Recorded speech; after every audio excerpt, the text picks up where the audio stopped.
Hi, my name is Zach Knowlton, and I want to walk you through my Socratic seminar module that I created. Um, so, Socratic seminars, I think, work best when they're live, and I just want to preface this with that statement. I thought about different ways that I could mirror or mimic a Socratic seminar in a completely asynchronous space. And while I could probably get close with discussions, I really think that um, the idea behind Socratic seminars, the fact that you're actively listening, responding in the moment, developing and asking questions, all that stuff requires some sort of live component. So with that in mind, the module I built is surrounding the Socratic seminar itself. And it's trying to build engagement leading into it as well as engagement leading out of it. So if you join me here, you can see that I've got our Socratic seminar, and although I have not actually taught this, and this is sort of just a shell of what I would do, I like to start with Socratic seminars with something kind of broad. So a subject like empathy, something that we can apply to a lot of our readings and something that we can apply to ourselves. So the way that students would start is they would jump into our empathy module overview.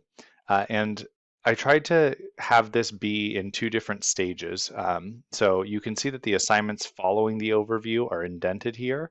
I also tried to do the same thing for the follow-up assignment to whether we would work over Zoom or in class, depending on the modality of the course that I was teaching. So let's start with the module overview. This is obviously not a full module overview. This is just what I would do, but the way that I would like for this to look is similar to an assignment that I've done before, but the way I'd like for it to look is that we have video instructions. This would actually be a video of me going over what is expected, what our learning outcomes are, and all of those things. And then there'd be a transcript or like annotated version of what I said in the video down below. So that way students could both read and watch and revisit either one as necessary. If we go back to modules, then we start getting into the engagement activities that I want them to complete before we actually have our live Zoom Socratic seminar, or if we're in person, then our in-class Socratic seminar. I decided to do two different types of assignments because my hope is that by providing a couple different ways to engage, I can ideally, realistically, let me take a step back and say, all learners in the class should do all of the prep work before the academic seminar or before the Socratic seminar. Um, but we all know that that may not always happen, especially with our 9 through 12 students. And so if they can at least complete one of these, because they're going to be very different types of assignments, then they can still bring at least a semi-informed opinion to the Socratic seminar itself and engage with their peers. So if we go into why active listening is essential for doctors, this is an annotation assignment.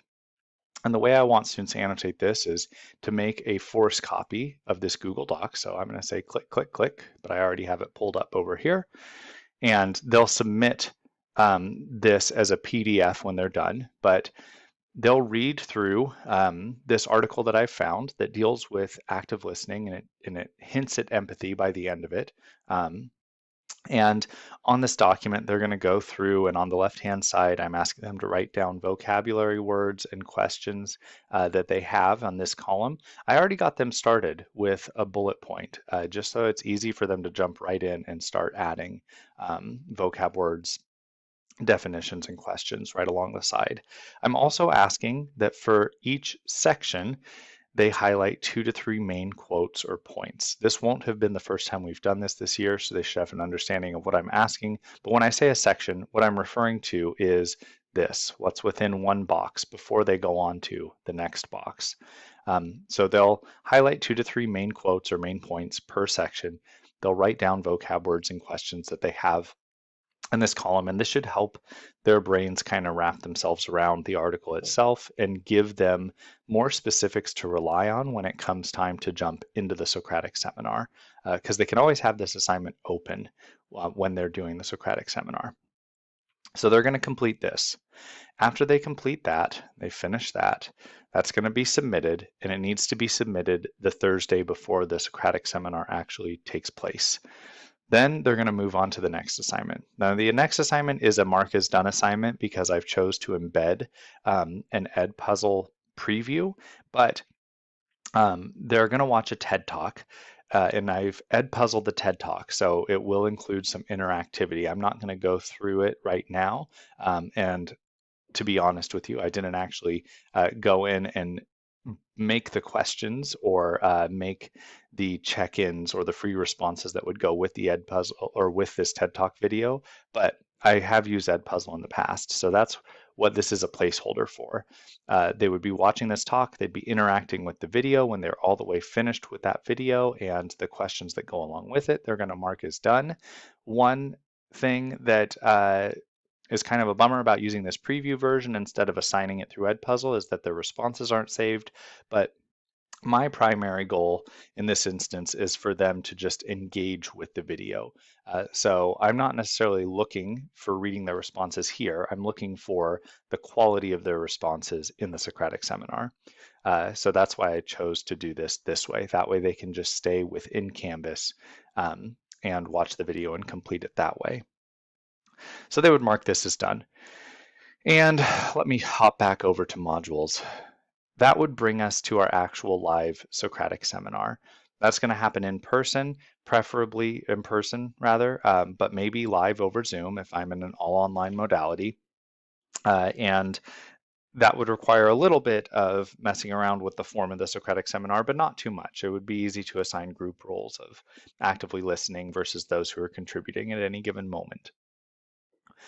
Cool, so we would do that, and then following up on that, I want there still to be engagement after the fact, and this would lead us into our next unit, as well as give me some valuable feedback. So following up on the kind of live Socratic seminar, I would want to have a quiz.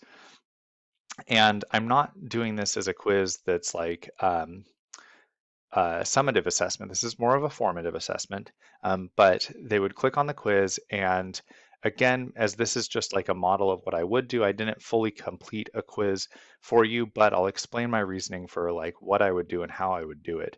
So my goal would be to have a series of questions such as this. That are formative and just kind of checking in with students. So for instance, this is a select multiple answers question. It says, how did you prepare for our Socratic seminar? And they can say that they read and annotated the article assignment. Hopefully everybody did. They can say they watched the full Edpuzzle video. Hopefully everybody did. But if they didn't do one of those, they can still check this box. So I did at least one of the above two assignments. So far, if they've done everything, they should just keep going down and clicking yes to this. I reviewed or revisited my notes. This is where we're going to see which students kind of at least took another look at what they were doing before jumping into the Socratic seminar. So hopefully that box is checked. It may not be for all students. Had my notes out during the Socratic seminar, and then I didn't prepare as well as I could have. It's worth noting, I hope that as a parent, you can still have some of these boxes checked and still check the bottom box. You can still have watched the Edpuzzle video and still have read and annotated the article assignment, but don't feel as prepared as you could have been. I wouldn't just use multiple checkboxes though. So with this quiz, I would probably have a couple of these checking in about the process of the Socratic seminar. I would have a couple of like rating style questions on a scale of 1 to 5 or on a scale of 1 to 10. And then I would also include a couple short responses. So there would be maybe 2 to 3 questions in there that actually discuss the content that was brought up in the Socratic seminar, but my main goal here is for students to think about the process, to really get metacognitive with that process, especially because this would be our first Socratic seminar, but we would be heading towards more Socratic seminars in the future. And it takes a while to build that skill, but I'm hoping that having thoughtful follow-up is one way to kind of bridge into the next one. The same way that having thoughtful interaction with our material beforehand is a way to get into the Socratic seminar. I am unfortunately out of time, but I hope that that was all clear and that you understood my thinking behind the engagement strategies I chose. Thank you.